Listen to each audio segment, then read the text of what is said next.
Okay, we're going to walk you through Panasonic's Viera Cast.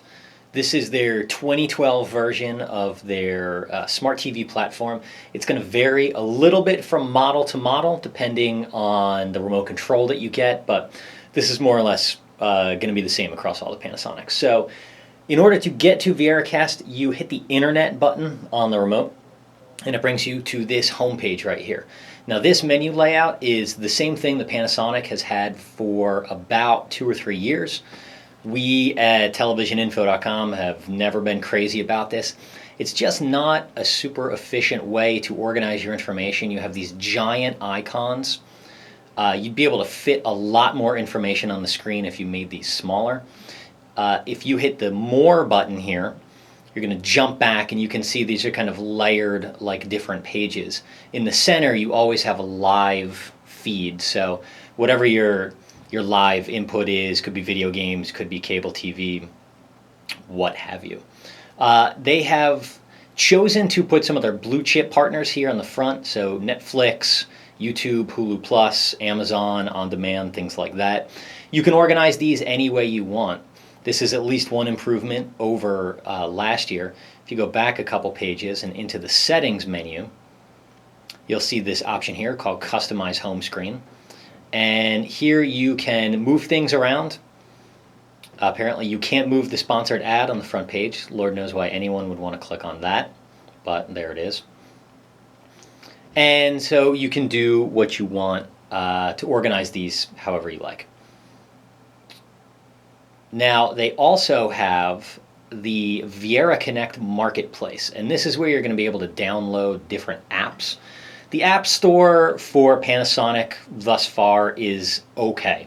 It's not great. You're not going to have anything near what you'd expect in the Apple iOS market or App Store or the Android market or anything like that.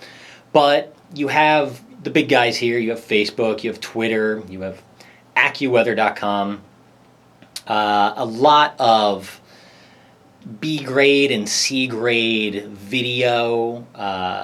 So if we look at the video and movies here, you're going to see Daily Motion, VOA, Viewster, a lot of these things you may have never heard of before.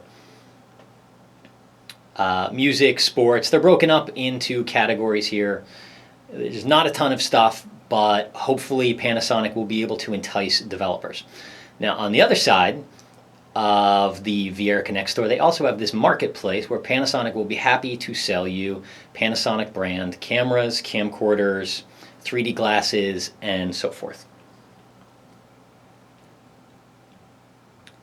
If we go back to the front page, we can see the social networking TV. This is a new feature. This is really not that different than Twitter or Facebook as you might know it otherwise, except that it puts a nice big live TV screen on in the forefront, and then it puts Twitter feeds on the side, so you can tweet on your TV while you're watching TV. You may be thinking, boy, wouldn't it be faster or more efficient if I did this on my computer or my phone?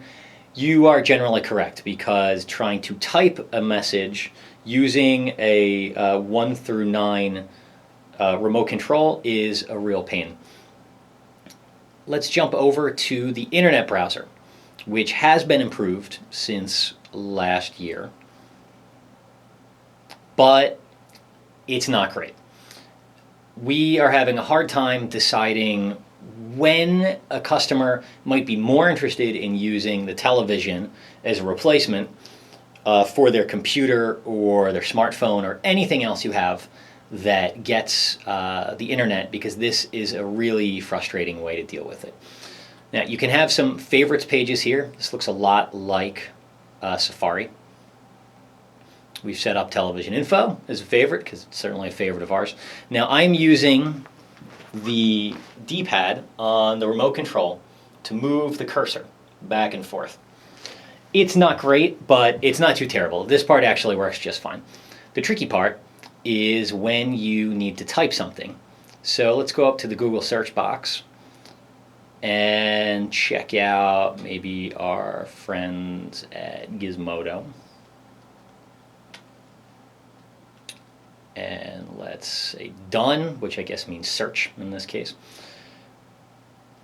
And having to type with this sort of interface is very frustrating.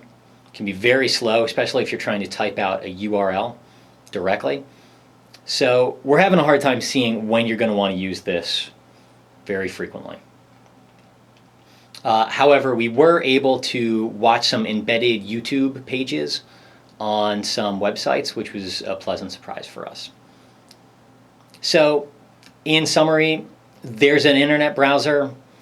It's more of a gimmick at this point than anything else. It's better than what we've seen on TVs the last couple of years, but it's still not great.